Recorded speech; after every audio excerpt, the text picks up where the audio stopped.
Punjab assembly से मंजूर हतक इज्जत बिल कानून बना दिया गया। कायम मकाम गवर्नर मलिक मोहम्मद अहमद खान ने बिल पर दस्तखत कर दिए। कायम मकाम गवर्नर ने दस्तखत के बाद बिल पंजाब असम्बली वापस भिजवा दिया। हतक इज्जत बिल गजट नोटिफिकेशन के बाद नाफिजुल अमल होगा। गवर्नर पंजाब सरदार सलीम हैदर ने बिल पर दस्तखत करके हवाले से तहफ़्फ़ुज़ात का इज़हार किया था।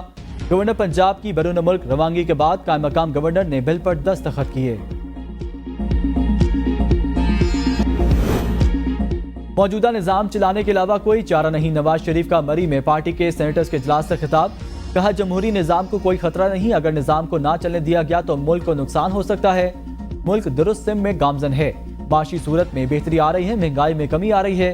मुल्क की हालात की बेहतरी के लिए अल्लाह ताला हमारी मदद कर रहा है।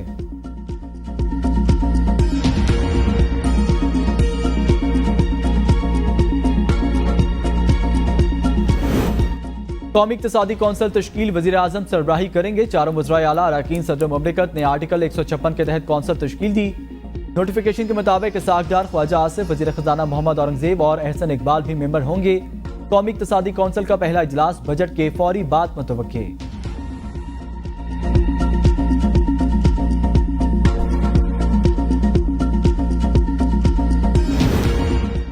इनसे बात करेंगे जिनके पास ताकत है, उनके पास तो ताकत ही नहीं। बानी पीटीआई के अडयाला जेल में सहाफ़ियों से गुफ्तगू। नवाज शरीफ पर तनकीद के वक्त हमूदुर रहमान कमीशन रिपोर्ट नहीं पढ़ी थी, अब पूरी पढ़ ली। अपनी रिपोर्ट में जनरल याया को जिम्मेदार ठहराया। जेल में बैठकर वीडियो कैसे पोस्ट कर सकता हूं? ट्वीट को ऑन करता हूं, लेकिन उसके साथ जो वीडियो लगाई गई वो मैंने नहीं देखी, उस पर बात नहीं करूंगा। ट्वीट का सिर्फ वकला को बताता हूं। सोशल मीडिया के लोग हमारे हीरो हैं।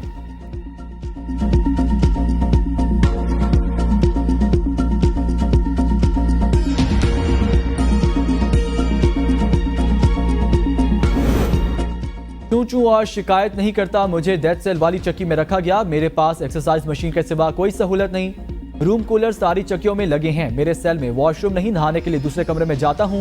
नवाज शरीफ और जरदारी को कैद के दौरान लग्जरी स्वीट दिए गए। उनके खाने भी बाहर से आते थे।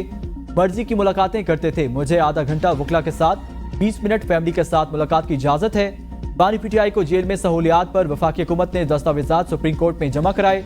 हुकूमत के मुताबिक बानी पीटीआई को जेल में किताबें, एयर कूलर, टीवी, तमाम जरूरी सहूलियात फरहाम। मुलाकातियों की फहरिस्त भी जमा करा गई।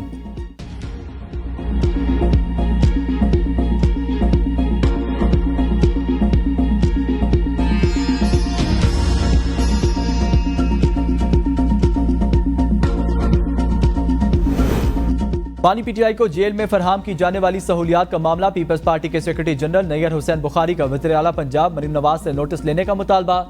नैयर बुखारी कहते हैं, बानी पीटीआई को जेल मैनुअल से हटकर इजाफी सहूलियात फराहम की जा रही हैं। क्या जेल मैनुअल के मुताबिक किसी कैदी को एक्सरसाइज मशीन, वॉक के लिए गैलरी फराहम की जाती है? जो बानी पीटीआई को सहूलियात दी जा रही हैं, क्या वो जेल मैनुअल के मुताबिक हैं? अडयाला जेल होम डिपार्टमेंट के मातहत वज़ीर आला पंजाब को इस मामले का नोटिस लेना चाहिए।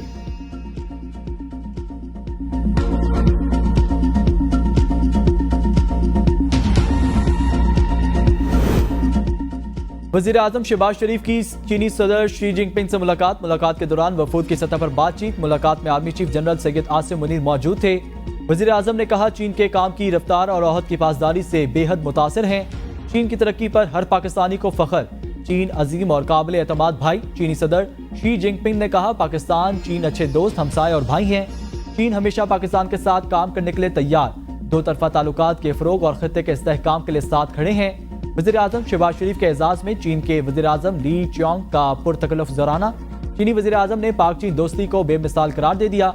वज़ीर आज़म दौरा चीन के अगले मरहले में शी ऑन पहुंच गए। वज़ीर आज़म शी ऑन के दौरे के दौरान शांसी सूबे के नायब गवर्नर और कम्युनिस्ट पार्टी के आला क़यादत से मुलाकातें करेंगे।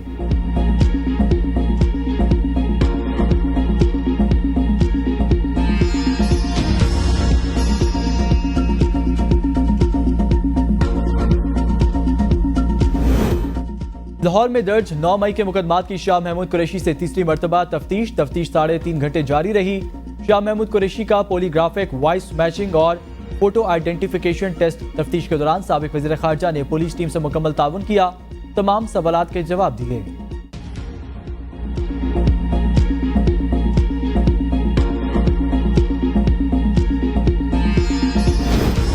साबिक वज़ीर आज़म आज़ाद कश्मीर सरदार तनवीर इलियास के 3 बेटों और भतीजे समेत 8 अफराद गिरफ्तार होने वालों में 4 ड्राइवर भी शामिल।